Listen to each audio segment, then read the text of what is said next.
Yep, here today we got a used to be Forest Service truck.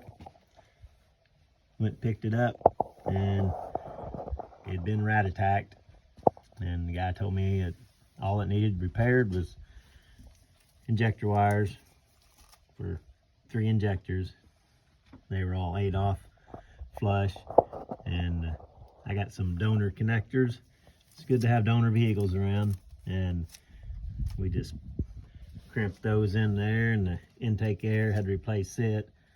And yeah, it was just a crank no start, no check engine light. It wasn't coming on. But get over here on this side and find these wires.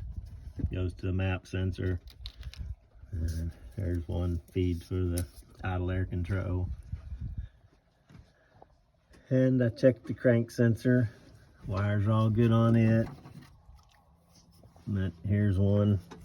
Goes for the cam sensor slash the old pickup and the distributor.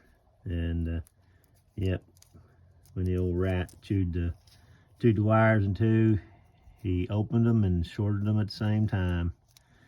Shorted those together, and that wasn't good. But yep, there's more wires back on top of the transmission to the oxygen sensors, and he just went from one end to the other, it looks like.